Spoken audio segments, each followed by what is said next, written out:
Bonjour à tous et bienvenue à ce 6e numéro de cette formation consacrée à AutoCAD 3D.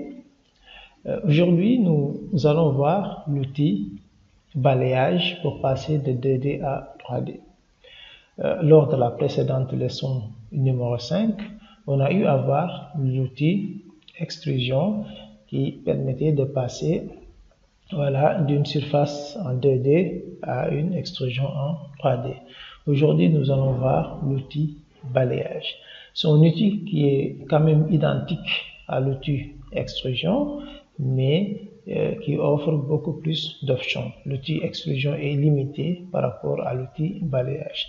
En guise d'exemple, nous allons illustrer à travers ces différentes surfaces que vous voyez actuellement à l'écran. Nous allons vous montrer comment utiliser l'outil balayage pour passer en 3D et vous montrer également la différence avec l'outil extrusion. Par exemple, ici, on a une surface, disons carré, si vous voulez, ok, avec un chemin qui est coplanaire à la surface. Donc, pour ce genre de schéma, par exemple, c'est l'outil balayage qui serait adapté pour passer en 3 dimensions. Avec l'outil extrusion, on ne peut pas avoir le résultat souhaité. Ok, par exemple, voyons voir en premier lieu l'outil extrusion. Je sélectionne l'outil extrusion. Ensuite, je prends l'objet à extruder. Je le sélectionne, je valide avec la touche entrée. Vous voyez, là, c'est prêt à être extrudé. Mais vous voyez que ça ne suit pas le chemin voulu. Ok, mais on peut faire un clic droit, ensuite prendre chemin. Vous voyez, quand vous prenez chemin, vous venez montrer le chemin, vous cliquez. Quand vous cliquez, vous voyez que ça n'arrive pas à suivre le chemin. Donc ici, quand c'est coplanaire à la surface, l'outil extrusion n'est pas adapté. Vous voyez, donc ici c'est l'outil balayage qu'on va utiliser. D'accord? Donc vous voyez, je prends l'outil balayage, je prends l'objet, je valide par la touche entrée, ou bien je fais un clic droit, je prends entrée, et là automatiquement vous prenez le chemin. Dès que vous cliquez, vous voyez, avec l'outil balayage, vous arrivez à passer de 2D en 3D en suivant le chemin voulu.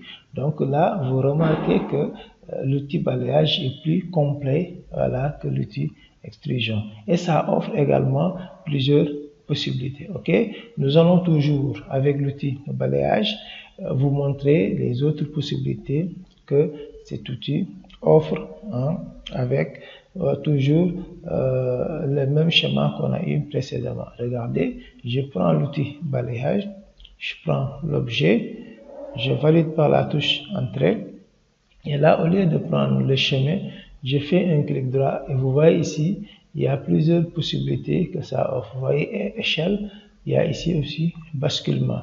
Par exemple, si je prends basculement, pour que ma surface, par exemple, effectue une rotation autour du chemin, je prends basculement et j'entre, par exemple, un angle de basculement. Je peux prendre, disons, 175 degrés. Ok, je valide par la touche entrée et là, je viens sélectionner le chemin. Et là, qu'est-ce que vous constatez par rapport, à la précédente? Que ma surface a effectué une rotation de 175 degrés tout autour du chemin. Là, vous le constatez par vous-même. Ok, voilà, donc on continue toujours avec les autres options. Ok, là, je vais prendre aussi l'outil balayage. Je prends l'objet à balayer. Ici, cette fois-ci, on a un cercle à la base. Je le prends, je valide par la touche entrée. Et là, je prends tout simplement le chemin. Et vous voyez, voilà, votre surface est passée en 3 dimensions tout en suivant le chemin. Ok, là, par exemple, j'ai des marches, des escaliers. le chemin, voilà, monte des escaliers. Ok, à la base, j'ai ici un carré. Ok, si je veux matérialiser par exemple ces escaliers-là, je peux prendre l'outil balayage, je prends la surface à la base, je clique, je valide par la touche entrée et là, je clique sur le chemin, là, j'indique le chemin et automatiquement, voilà, les escaliers ont été matérialisés. Donc voilà ce que ça donne. Donc c'est un outil très pratique et efficace. Ok, là par exemple, supposons que ça soit un poteau, voilà, de forme carrée, et si je veux par exemple qu'il y ait une différence par exemple de section entre la base et le sommet, il faut utiliser un facteur d'échelle. Là je prends l'outil balayage, je sélectionne mon objet, la surface à balayer, je valide par la touche entrée, ensuite je fais un clic droit et là je prends échelle. Là je prends un facteur d'échelle de 2, je valide par la touche entrée, puis je sélectionne par exemple, et là le chemin, et là avec le facteur d'échelle, vous voyez que voilà, la base est 2 fois plus petite que le sommet. Si j'avais sélectionné en haut, alors ça c'est l'inverse. Faisons retour.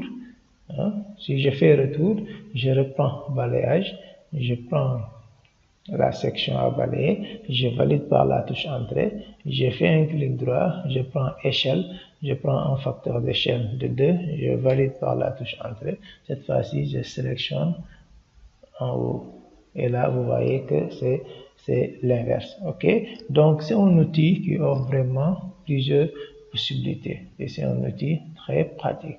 Voilà, nous avons ici notre dernier élément. Je prends balayage. Ok, ensuite je clique sur la section à balayer, voilà, ou l'objet tout simplement à balayer, je valide par la touche entrée et là je prends directement le chemin et vous voyez, voilà, votre objet est passé en 3 dimensions. Donc voilà, comme je l'ai dit au début, l'outil balayage comme l'outil extrusion permettent à tous les deux de passer de 2D en 3D, mais il faut retenir que l'outil balayage offre plus d'options et plus de possibilités, surtout quand le chemin est coplanaire à la surface. Par contre, si le chemin est perpendiculaire à la surface, il n'y a pas de souci avec l'outil extrusion. J'espère que ça vous aura plu. La prochaine leçon, nous allons continuer avec les autres outils également qui permettent de passer de 2D en 3D comme révolution et lissage qui nous reste.